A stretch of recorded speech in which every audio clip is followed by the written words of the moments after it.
जय हिंद दोस्तों, GK trick with यश गुप्ता में आप लोगों का स्वागत है। मेरे सामने दो मेरे मित्र हैं। एक को आप जानते होंगे, बिहार के उभरते यूट्यूबर, और एक हमारे प्लानिंग टीम के स्तंभ बोल सकते हैं, सूरज भाई हैं। तो दोनों का आज काउंसलिंग था और दोनों का क्या एक्सपीरियंस रहा उसी पर चर्चा करेंगे। तो सबसे पहले सूरज भाई से हम स्टार्ट करते हैं कि सूरज भाई, आपका आज कौन सा शिफ्ट था? आज मेरा मॉर्निंग शिफ्ट में था 9:30 बजे से। तो मतलब कितना बजे एंट्री हुआ? लगभग 10 बजे के आसपास मैंने एंट्री लिया था और 1 बजे मैं बाहर आया हॉल से। तो अंदर जाने के बाद क्या क्या एक्सपीरियंस हुआ वो हमारे दर्शकों को बताएं, ताकि जिनका आने वाले समय में काउंसलिंग है उनको कुछ दिक्कत ना हो। अंदर स्टाफ जो थे वो काफ़ी कोऑपरेटिव ही लगे मुझे। हाँ। बस थोड़ा सा मेरी टाइम जो था भीड़ हो गया था, जिसके कारण मुझे लगभग 3 घंटे 3.5 घंटे लग गए अंदर में। और अगर आप पेपर अरेंज करके ले जाते हैं, जैसा कि रिज़ल्ट आया था, मतलब काउंसलिंग लिस्ट जो था, काउंसलिंग डेट जिसमें दिया हुआ था, उसके अकॉर्डिंग आप पेपर अरेंज करके लेके जाते हैं ना, तो स्टाफ जो है उनको भी सुविधा होती है और आपको भी बहुत जल्दी मतलब आपका भी डॉक्यूमेंट वेरिफिकेशन हो जाता है। बहुत सारे जो छात्र हैं परसों या तरसों बहुत का बायोमेट्रिक मैच नहीं किया, आज वैसा कुछ हुआ प्रॉब्लम? आज मेरे सामने ही जैसे एक बच्चा था, उसका 3 या 4 बार में नहीं लिया था, ठीक है, लेकिन फिर हैंड वॉश करवाया और फिर उसके बाद उसका बायोमेट्रिक मैच कर गया। कुछ और लोग थे हमारे हॉल में जो बोल रहे थे कि लगभग 20-21 बार उनका बायोमेट्रिक लेना पड़ा, तब जाके उनका बायोमेट्रिक मैच किया था। तो कुछ लोगों के साथ आई थिंक प्रॉब्लम हो रही है, बट स्टाफ्स हैं सपोर्टिव हैं। ऐसा नहीं है कि वो 2-4 बार कर दिए उसके बाद नहीं भागो, वैसा बात नहीं है। वो लोग भी समझ रहे हैं कि जो जेन्युइन स्टूडेंट है उसका मल्टीपल टाइम्स वो लोग बायोमेट्रिक वेरिफिकेशन कर रहे हैं। मेरे सामने यश भाई भी हैं, तो उनके ही चैनल पर स्वागत है। तो यश भाई, आप ये बताएं कि आपका बायोमेट्रिक का एक्सपीरियंस कैसा रहा, क्योंकि बहुत लोग डर गए हैं। देखिए, एक्चुअली जो मेरा पीटी का जो बायोमेट्रिक था वो मैच नहीं कर रहा था, और जब मैंने उसे प्रिंट देखा तो बहुत हल्का सा जो है, मैं थंबनेल में लगा दूंगा, बहुत हल्का सा मेरा बायोमेट्रिक था, मतलब बायां हाथ या दायां हाथ का था, मुझे याद भी नहीं है कौन सा था। मगर 3 या 4 बार जब मैंने थंब लगाया उसमें, उसके बाद मुझे बोला ठीक है तुम जाओ। तो मैं बोला कि मैं क्यों जाऊँ, मैं जो हूँ, जब मैं जेन्युइन कैंडिडेट हूँ मैं और थंब लगाऊंगा। उसके बाद जस्ट बगल में ही एक सॉल्यूशन रखा हुआ था, उसको मैंने यूज किया और एक बार मेरा थंब ले लिया गया। और उसके बाद मुझे जो है थोड़ा सा जो टेंशन था, मतलब सबसे ज़्यादा टेंशन अभी लग रहा है बायोमेट्रिक में। अगर बायोमेट्रिक का प्रोसेस पूरा हो जाता है, यानी बायोमेट्रिक आपका ले लेता है, वेरीफाइड हो जाता है, उसके बाद मुझे किसी चीज़ का डर नहीं था, क्योंकि मैं सब कुछ जो है करंट लेके गया हुआ था, और जो पुराना एनसीएल था वो भी मेरे पास था और नया वाला भी मैं लगाया हुआ हूँ। तो और उस पर भी कर दो, मतलब हाँ। जो बायोमेट्रिक का आप दोनों का डर था वो मतलब खत्म। हाँ। उसके बाद टेंशन सारा खत्म। मतलब डॉक्यूमेंट वेरिफिकेशन में सबसे बड़ा डर अभी जो है बायोमेट्रिक को लेके है। तो कितने बच्चों का बायोमेट्रिक आज भी मिसमैच किया है? तो कोई खबर अंदर आपको मिला? नहीं, मेरे सामने तो 2 लड़के लोग थे, उन लोग का फर्स्ट टाइम में ले लिया, बट मेरा जो था वो 3-4 बार के बाद लिया। और जिससे कि मैं थोड़ा सा टेंशन और पैनिक हो गया था। उस सिचुएशन में कोई भी पैनिक हो सकता है, चाहे मैं हो या आप हो, एज ए कैंडिडेट बीएसएससी। तो आने वाले छात्रों को आप क्या कहना चाहेंगे कि वो मतलब क्या तैयारी करके जाएं ताकि उनको दिक्कत ना हो? आपको मैं बताना चाहूँगा, थोड़ा सा इधर कैमरा कीजिएगा मेरे साइड। जैसे आप जो है बायोमेट्रिक को पहले ऐसे लगाइएगा एक टाइम में, ठीक है, ऐसे नहीं ले तो आप जो है तुरंत रिवर्स कर दीजिएगा उसको। लेफ्ट हैंड ही ना? हाँ, लेफ्ट हैंड। राइट नहीं ना? राइट भी लेता है, अगर राइट भी ले रहा है। लेफ्ट ही लेगा, पहले स्टार्टिंग में लेफ्ट लेगा, जैसे हम्म। ऐसे पंच किया आप, ठीक है। ऐसे अगर नहीं लेता है तो तुरंत आप जो है उसको रोटेट कीजिएगा, ऐसे करके पंच कीजिएगा। अच्छा। और उसके बाद नहीं ले तो बगल में सॉल्यूशन रहता है, उस सॉल्यूशन को यूज कीजिए और थोड़ा सा रिजिड हो जाइए उस जगह, क्योंकि यदि आप जेन्युइन कैंडिडेट है तो बोलिए मुझे और मौका मिलना चाहिए, जब तक कि मेरा कॉन्फिडेंस के साथ रहना है कॉन्फिडेंस उनके के साथ, सामने। कि उस समय कि किसी से भी आप झगड़ा कर ले, इतना आप में कॉन्फिडेंस होना होना चाहिए। चाहिए। जी जी जी। तभी जाके जो है आगे बात बनेगी। नहीं तो आप अगर हल्का सा भी अगर डर जाइएगा तो सामने वाले को लगेगा ये जो है स्कॉलर है, ये मुन्ना भाई है, इस कारण से आपको थोड़ा सा तकलीफ का सामना करना पड़ सकता है। तो दोस्तों, जिनका भी बायोमेट्रिक अगर वो रियल कैंडिडेट है, अगर मिसमैच कर रहा है, तो आप बिल्कुल ना घबराएं और डट कर उनका सामना करें कि सर मैं रियल हूं। क्योंकि मेरे खुद मित्र हैं, मेरे सामने उन्होंने मेंस दिया, उनको बाहर कर दिया गया। हो सकता है कि आयोग बाद में उनका मतलब बायोमेट्रिक ले, लेकिन मेरी सहानुभूति उनके साथ है कि जो रियल कैंडिडेट हैं, बायोमेट्रिक में बाहर हो गए हैं, उनको आयोग एक मौका जरूर दे। बायोमेट्रिक तो हो गया, उसके बाद डॉक्यूमेंट वेरिफिकेशन में सूरज भैया बताइए उसमें क्या क्या चेक कर रहा है, और जो न्यू मुद्दा है, न्यू क्या बहुत मतलब अब जाकर जो एनसीएल का मुद्दा आ गया है, उस पर आयोग का अब क्या कार्रवाई हो रही है? देखिए, डॉक्यूमेंट में तो आपने मेंस के एग्ज़ाम में जिस भी चीज़ में यस किया होगा, जैसे डीसीए अगर आपने यस किया है तो डीसीए चाहिए, टाइपिंग यस किया होगा तो टाइपिंग चाहिए, या फिर उसके अलावे MS वर्ड है, उसमें अगर आप यस किया हुआ होगा आपने, या शॉर्ट हैंड में यस किया तो वो सारे सर्टिफिकेट चाहिए होंगे वहाँ पे। अब उसमें से जो जो सर्टिफिकेट देंगे वहाँ पे कॉलम में यस कर दिया जाएगा, कोई बात नहीं। वहाँ पे आप जो जो सर्टिफिकेट देंगे वहाँ पे उस कॉलम में यस कर दिया जाएगा आपका, और वो सब सर्टिफिकेट जो है आपको वहाँ पे सामने फ़ोटोकॉपी भी देना होगा, साथ ही साथ आपको ओरिजिनल डॉक्यूमेंट जो होंगे वो भी दिखाने होंगे। तो रिमार्क वाला जो जो सब लोग बोल रहे थे कि रिमार्क किया जा रहा है, क्या आज भी किया जा रहा है? और जो रेड पेन की बात थी, क्या आज चलाई जा रही है? हाँ बिल्कुल, जैसे मैंने ही नया NCL दिया है 2021 का, तो वहाँ पे NCL में मेरा क्वेश्चन मार्क कर दिया गया है रेड पेन से, और कुछ रिमार्क्स भी दिया गया है। रिमार्क्स में क्या दिया गया है वो तो मैं नहीं देख पाया क्योंकि ढक के वो रिमार्क दे रहे थे, लेकिन रेड पेन से क्वेश्चन मार्क जरूर किया गया है। तो मैं यही बोलूँगा कि रेड पेन तो अभी भी चल रहा है। मतलब अभी भी जो न्यू NCL दे रहे हैं उनको रिमार्क किया जा रहा है। आपने यश भैया आपने क्या दिया? देखिए, मैं अपना बताना चाहूँगा डॉक्यूमेंट वेरिफिकेशन का। डिटेल से बताएं। जिस टेबल पे मेरा जो डॉक्यूमेंट वेरिफिकेशन होना था, वो जो स्टाफ जो थे बहुत स्लो थे, और थोड़ा सा एज उनकी ज़्यादा थी, और साथ में जो उनके एक और थे वो ज़्यादा उनको कोऑपरेट नहीं कर रहे थे। मैं देख रहा था, मैं ऑब्जर्व कर रहा था उनको कि वो कभी कभी अकेला पड़ जाते थे। अच्छा, इस कारण से सबसे लास्ट जो है वेरिफिकेशन हम ही लोग का टेबल का हुआ। फर्स्ट बैच में। हाँ, और जो सर थे, जो सीनियर सर थे, वो बारीकी से हर एक डिटेल्स को अच्छे से देख रहे थे और कोऑपरेट भी कर रहे थे। जैसे कि बहुत सारे लड़के का मैं देखा कि उन्होंने क्या किया था कि एक कॉपी ही मात्र ओरिजिनल अच्छा। लेके गए थे, जबकि हाँ, इतना बोलने के बाद हम लोग इतना बोलने के बाद भी कि 3 कॉपी ओरिजिनल लेके जाना है, तो मात्र 1 कॉपी ओरिजिनल लेके गए थे और 2 उसका फोटो स्टेट करवा लिए थे। तो उनको बोला कि अभी तुम्हारे पास टाइम है बाबू, तुम जो है दौड़ के जाओ, दौड़ के आओ, ठीक है। उनको ऐसा बोला, दौड़ के जाओ, दौड़ के आओ, और जो भी ओरिजिनल है उसको तुम जल्दी से भर दो। और साथ ही साथ जो है, अब मैं खुद का एक्सपीरियंस बताने जा रहा हूँ। बताइए कि मैंने जो डिटेल्स भरा दिया था लगभग सब सही है, मेरा कैटेगरी भी चेंज नहीं हुआ था, मैं BC में तभी था, अभी भी BC में हूँ, और मैंने फॉर्म को अच्छे तरीके से भरा था। और जो लेट होने का जो वजह है, ये इतना लेट कभी कभी सुनते हो कि 9 बज गया, 9:30 बज गया, या 2 से ऊपर हो गया, तो लड़के लोग गलती करते हैं कि फॉर्म को सही से भर के जाते नहीं हैं। वो जब बुलाया जाता है उनको उस टाइम, तीन जो रहते हैं, 3 को एक साथ लिया जाता है, तो उस टाइम भरते हैं फॉर्म। तो ऐसा नहीं करना चाहिए, क्योंकि वो लोग भी सुबह से डॉक्यूमेंट वेरिफिकेशन करते करते थक जाते हैं। और जो अब बहुत ही इम्पोर्टेंट मुद्दा मैं बताने जा रहा हूँ, जिनका कि कैटेगरी मिसमैच हुआ है, कैटेगरीज का चेंज हुआ है। मैंने खुद जो वहाँ पदाधिकारी थे उनसे बात किया। बोलिए आप बोलिए। तो उनसे जो मैं बात किया, तो वो बस यही बोले कि आपका यदि कैटेगरी चेंज हो गया है, मान लीजिए कि आप पहले BC में थे 2014 में, मगर आप अब MBC में आ गए हैं, तो एक काम कीजिएगा, फर्स्ट क्लास मजिस्ट्रेट, ठीक है, जैसे SDM हो गया, उस लेवल पे आप जो है एक एफिडेविट बनवा लीजिए कि अब मैं उस समय जो हूँ इस कैटेगरी में था, और मेरे पास कोई पुराना रिकॉर्ड नहीं है। यदि किन्हीं के पास फोटो स्टेट भी है प्रमाण पत्र का, जाति प्रमाण पत्र हो या NCL हो पुराना वाला, तो वो उसके साथ संलग्न कर दे, ठीक है, उनके साथ संलग्न कर दे, नया तो दे ही साथ में, और पुराना वाला के साथ संलग्न कर दे, तो उनको एक अच्छा फेवर मिलेगा। और साथ ही साथ मैं इस बात को भी पूछा कि मान लीजिए क्या मेरे पास पुराना या सेंटर वाला है, ठीक है, और मेरा अभी चेंज हो गया, तो मैं क्या करूँ, क्या पुराना वाला भी लगाऊँ या नया वाला भी लगाऊँ? तो वो बोले क्या तुम्हारा जो है पुराना वाला भी सर्टिफिकेट लगा दो और नया वाला भी सर्टिफिकेट लगा दो।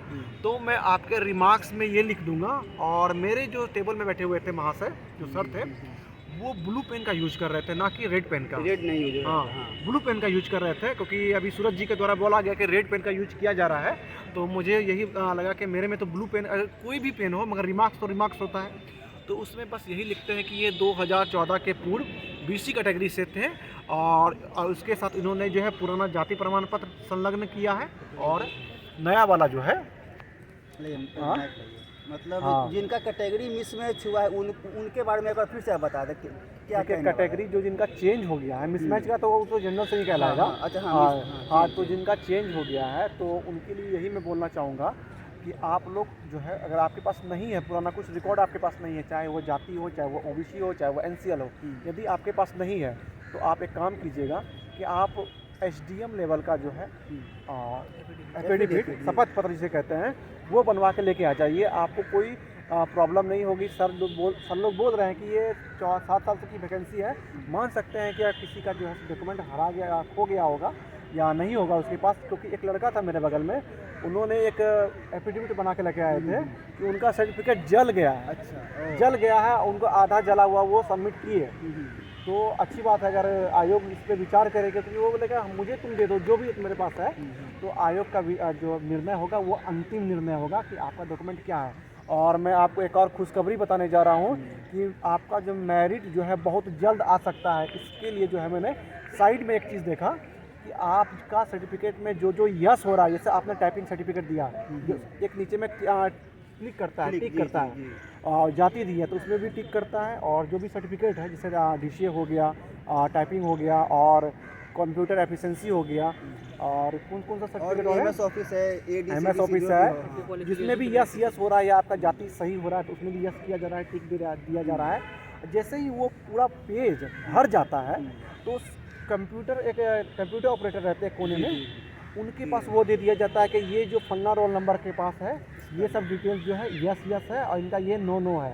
तो उससे क्या सुविधा होने वाली है कि आयोग को जो है हार्ड कॉपी का प्रयोग कम करना होगा।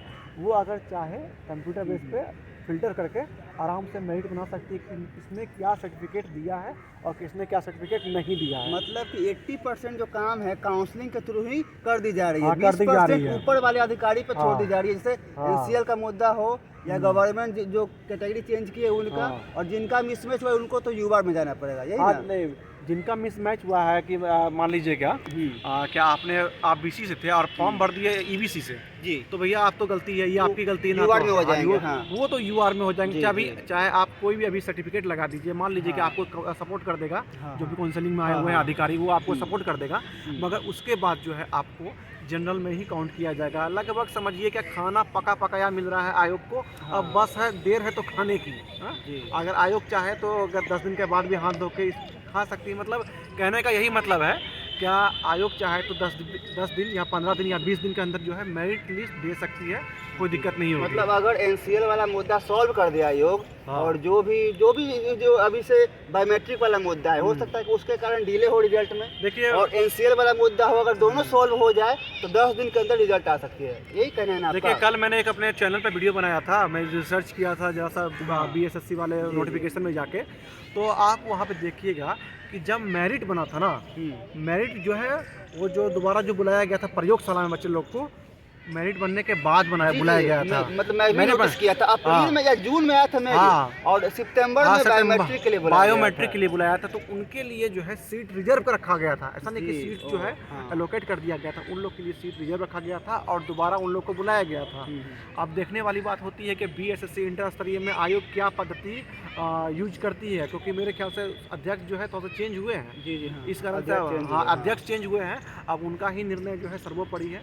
तो सूरज जी आप बताइए कि आप जो आपके टेबल पर जो सीनियर थे उनका क्या क्या आपने NCL के बारे में उनसे पूछा था? नहीं, मैंने नहीं पूछा था, बट वो खुद ही बोल रहे थे कि इस पे आयोग जो है वो निर्णय करेगी। और मैंने देखा कि मेरा जो NCL का कॉलम था, एक्चुअली 2 चीज़ें थी। एक तो जो पेपर वो लोग लिए हुए थे उसमें टिक विक कर रहे थे, वो था। और दूसरा एक अलग से पेपर था जिसमें कॉलम्स बने हुए थे, उसमें वो लोग किसमें आपका यस है किसमें नो है वो फील कर रहे थे। ठीक है, तो मेरा जो सेकंड वाला पेपर था जिसमें यस नो वो फील कर रहे थे, उसमें NCL वाले में उन्होंने खाली छोड़ दिया था। खाली छोड़? जी हाँ, उन्होंने मतलब जो सीनियर पदाधिकारी थे, शायद प्रशाखा पदाधिकारी थे, उनको उनके जो हेल्पर थे वो बोले भी कि सर NCL वाला जो है वो खाली छोड़ दीजिएगा।